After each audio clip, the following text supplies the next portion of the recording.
नमस्कार दोस्तों, the learner point में आप सभी का स्वागत है। इस वीडियो में दोस्तों अपन करेंगे जो कक्षा 7 की हमारा राजस्थान की पुस्तक है उसके लेसन 1 और 2। तो चलिए आपको दिखा देता हूँ पाठ्यक्रम में पहला और दूसरा लेसन। ये दोस्तों लेसन है वन्य जीव संरक्षण, खनिज एवं ऊर्जा संसाधन। ये दोनों पाठ आपको पढ़ने के लिए दिए थे। तो चलिए शुरू करते हैं आज का टेस्ट। पहला पाठ है वन्य जीव एवं संरक्षण। तो पहला क्वेश्चन देखिए, राजस्थान राज्य के कुल क्षेत्रफल का लगभग रिक्त स्थान है आगे भाग वन क्षेत्र है, यानी राजस्थान राज्य के कुल क्षेत्रफल का लगभग कितवां भाग वन क्षेत्र है? 9वां भाग, 10वां भाग, 11वां भाग या 12वां भाग? तो राजस्थान अध्ययन के अकॉर्डिंग इसका राइट आंसर हो जाएगा 10वां भाग। नेक्स्ट क्वेश्चन देखिए आपके सामने स्क्रीन के ऊपर ये रहा। क्वेश्चन ये है कि निम्न में से कौन सा सुमेलित है? तो देखिए ये 3 दे रखे हैं, नीचे इनके युग्म बनाए हुए हैं। तो देखिए आरक्षित वन, पशु चराने व लकड़ी काटने पर प्रतिबंध नहीं, यानी जो आरक्षित वन है उसमें जो पशु चराने और लकड़ी काटने पर प्रतिबंध नहीं होता है। सुरक्षित वन देखिए सरकारी नियंत्रण में होते हैं, पर्यावरण की दृष्टि से महत्वपूर्ण होते हैं, पशु चराने व लकड़ी काटने की अनुमति नहीं होती। फिर देखिए अवर्गीकृत वन, सरकारी नियंत्रण नियमों के साथ लकड़ी काटने व पशु चराने की अनुमति। तो देखिए इनका अपन मिलान करते हैं। आरक्षित वन हो जाएगा 2 वाला ऑप्शन, यानी आरक्षित वन होते हैं वो सरकार के नियंत्रण में होते हैं, पर्यावरण की दृष्टि से महत्वपूर्ण होते हैं, पशु चराने व लकड़ी काटने की अनुमति इनमें नहीं होती। फिर देखिए सुरक्षित वन है उसमें दोस्तों ये भी सरकार के नियंत्रण में होते हैं, नियमों के साथ लकड़ी काटने में पशु चराने की अनुमति होती है। अवर्गीकृत वन वो होते हैं जहाँ पशु चराने व लकड़ी काटने पर प्रतिबंध नहीं होता। तो इसका राइट आंसर हो जाएगा डी वाला ऑप्शन। अगला क्वेश्चन ये है कि निम्न में से उष्णकटिबंधीय कंटीले वन की विशेषता नहीं है। निम्न में से उष्णकटिबंधीय कंटीले वन की विशेषता नहीं है। ये वन बीकानेर, चूरू, जैसलमेर, बाड़मेर, नागौर, जोधपुर, सीकर, झुंझुनू, जालोर आदि जिलों में मिलते हैं। फिर देखिए मुख्य वृक्ष इसके अंतर्गत रोहिड़ा, खेजड़ी, धोकड़ा, बेर, बबूल, सागवान, केर, नीम आदि आते हैं। फिर देखिए इन वनों को मरुद्भिद वन कहते हैं, यानी उष्णकटिबंधीय कंटीले वन हैं, इन्हें मरुद्भिद वन भी कहते हैं। इसमें देखिए दोस्तों रोहिड़ा राज्य पुष्प है वो इसी के अंतर्गत यानी उष्णकटिबंधीय कंटीले वन की श्रेणी में आता है। सेवण घास जो कि अत्यधिक पौष्टिक होती है जैसलमेर जिले में पाई जाती है। तो इसमें से कौन सी विशेषता नहीं है?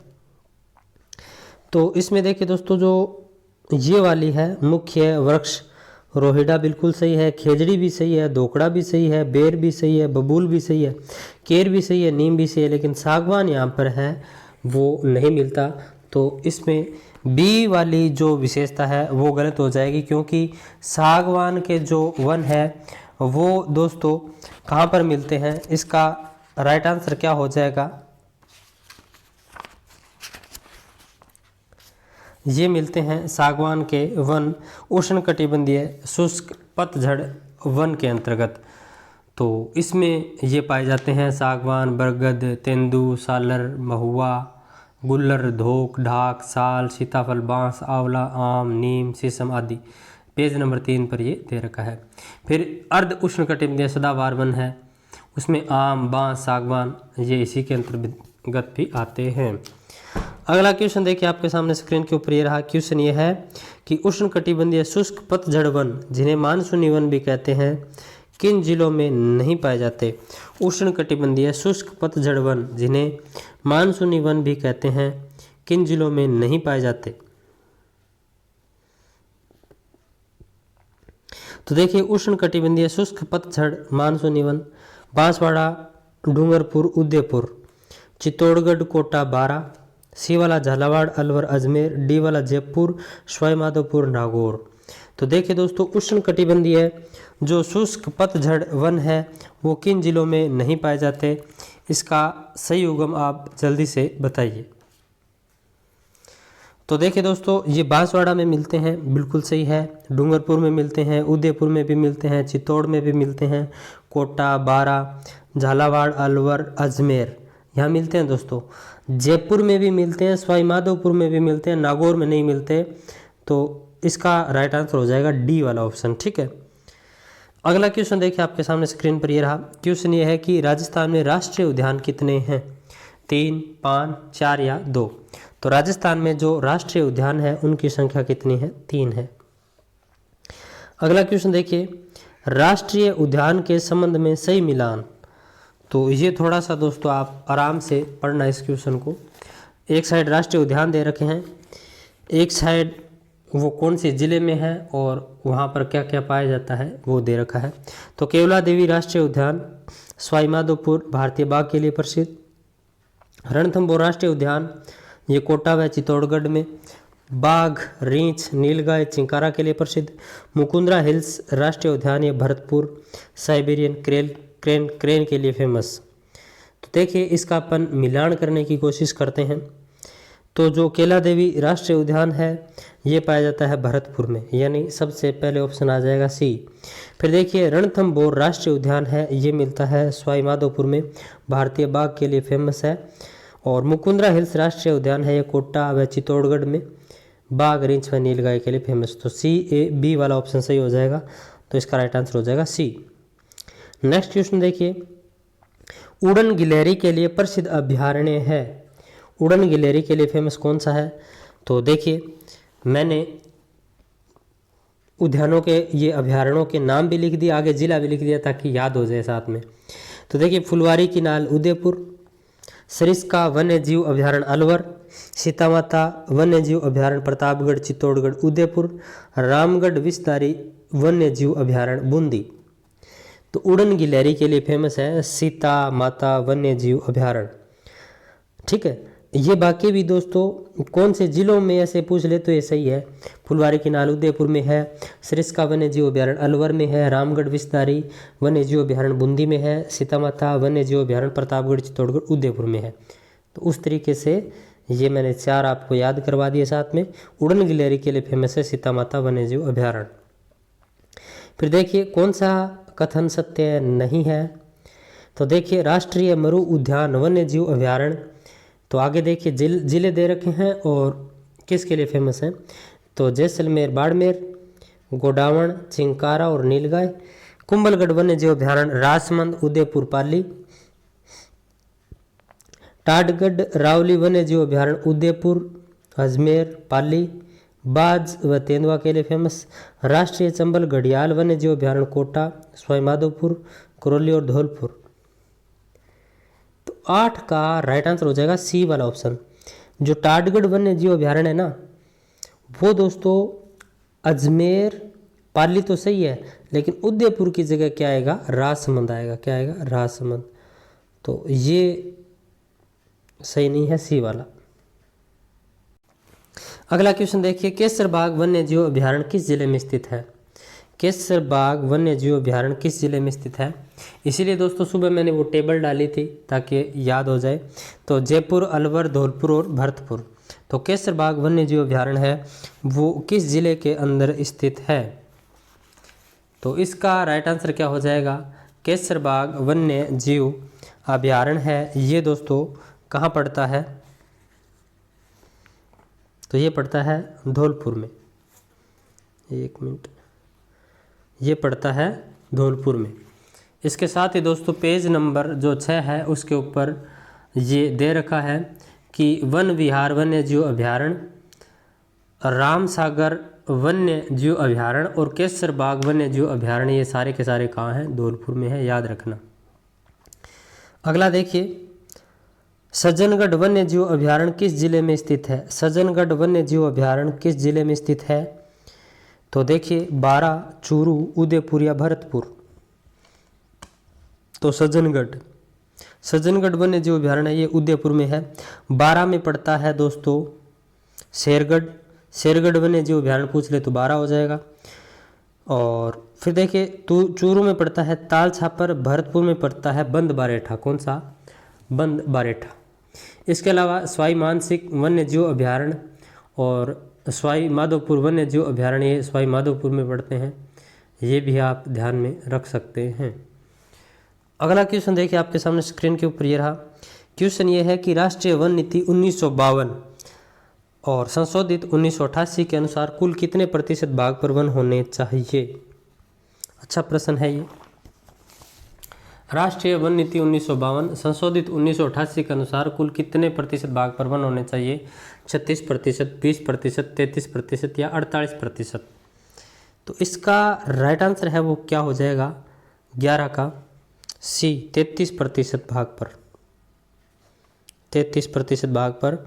एक और बता दूं, 2010 की जो राज्य वन नीति आई थी, यानी राज्य वन नीति, उसके अनुसार कितने प्रतिशत भाग पर वन होने चाहिए या वन होने का लक्ष्य रखा गया, तो 20%। ठीक है। और एक और यही लाइन लिखी हुई है दोस्तों पेज नंबर 6 पर, लेकिन राजस्थान में वन क्षेत्र लगभग 10% ही है।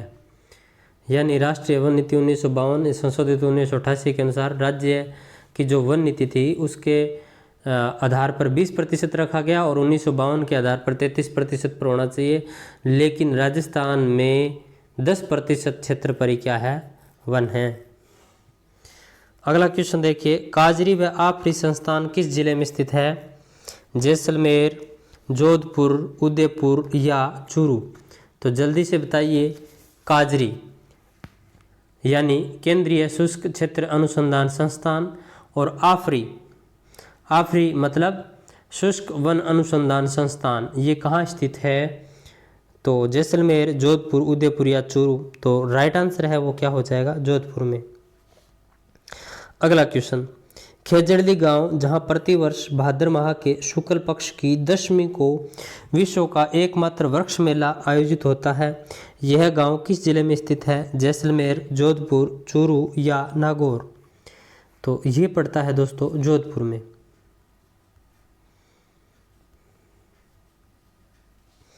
अगला क्वेश्चन यानी लेसन नंबर 2 आ गया दोस्तों, खनिज एवं ऊर्जा संसाधन। तो देखिए, निम्न को सुमेलित करो, ये रीट 2021 में पूछा गया प्रश्न है और टेबल मैंने भेजी भी थी आपको। तो देखिए, शीशा, जस्ता, विद्युत तार यानी उपयोग, तांबा, उर्वरक, जिप्सम, सिरेमिक, वोलेस्टोनाइट, बैटरी अमल। तो इसका मैं डायरेक्ट आपको राइट उत्तर ही बताऊंगा, डी वाला ऑप्शन है वो राइट हो जाएगा। यानी शीशा जस्ता है वो बैटरी अमल, तांबा है वो हो जाएगा विद्युत तार, फिर देखिए 3 का हो जाएगा बी, जिप्सम एक उर्वरक है, फिर देखिए वोलेस्टोनाइट इसका हो जाएगा सिरेमिक। अगला क्वेश्चन, निम्न में से असुमेलित है। तो इधर खान दे रखे हैं, इधर संबंधित जिले दे रखे हैं, ये थोड़ी सॉरी, इधर खनिज दे रखे हैं, इधर जिले दे रखे हैं। तो शीशा जस्ता जावर, उदयपुर, राजसमंद और भीलवाड़ा। फिर देखिए तांबा, खेतरी, झुंझुनू, अलवर और सीकर। रॉक फॉस्फेट, उदयपुर, जैसलमेर, बांसवाड़ा और जयपुर। वोलेस्टोनाइट, सिरोही, अजमेर और जैसलमेर।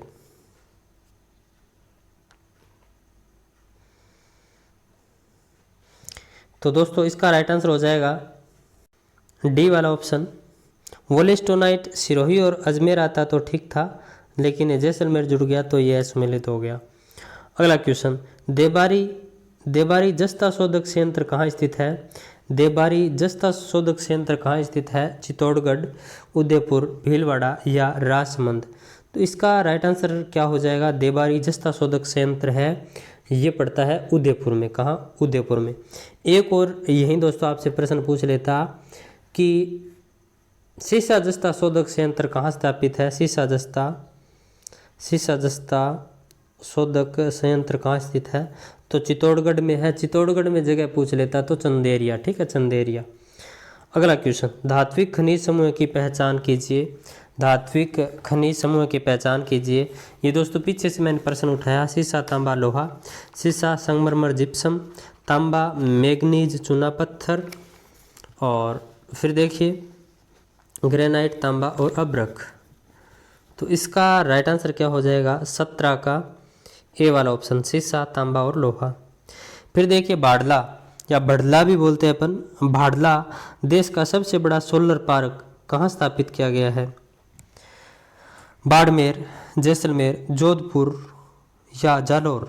तो भड़ला, भड़ला दोस्तों ये किया गया है। जल्दी से आप बताइए, भड़ला जोधपुर में। अगला क्वेश्चन, रावत भाटा परमाणु ऊर्जा संयंत्र देश का दूसरा परमाणु ऊर्जा संयंत्र है, कहाँ स्थापित है? जोधपुर, जैसलमेर, चित्तौड़गढ़ या कोटा? तो रावत भाटा परमाणु ऊर्जा संयंत्र देश का दूसरा परमाणु विद्युत संयंत्र है, ये कहाँ स्थित है? तो चित्तौड़गढ़ में।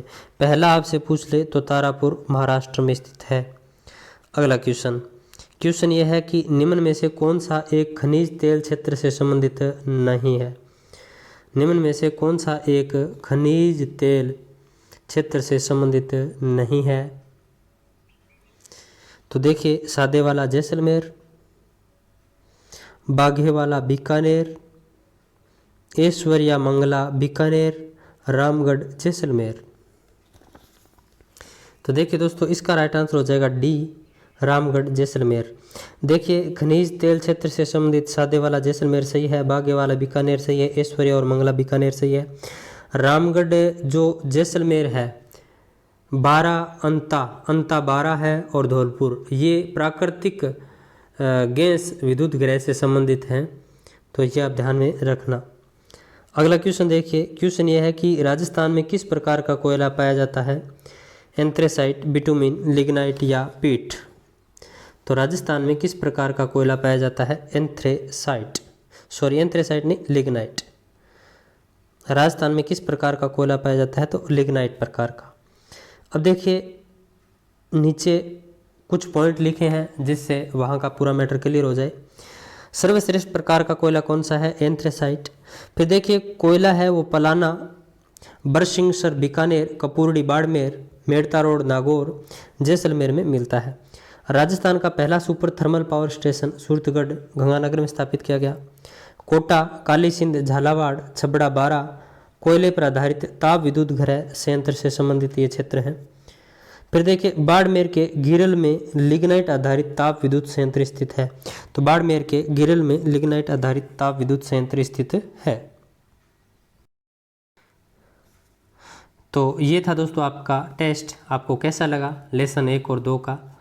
कमेंट बॉक्स में ज़रूर बताना। इसके साथ साथ दोस्तों आपसे निवेदन है, आप वीडियो को शेयर ज़रूर किया करें अपने दोस्तों में, और अपना जो टेलीग्राम चैनल है वो भी आप ज्वाइन कर लें। नीचे मैं लिंक दे दूंगा, वहाँ पर आपको टेस्ट की सूचना पहले दिन ही दे दी जाती है कि ये आपको पढ़ना है, कल आपका इन 2 पाठों का टेस्ट है। तो फिर मिलते हैं नेक्स्ट वीडियो में, तब तक जय हिंद, जय भारत।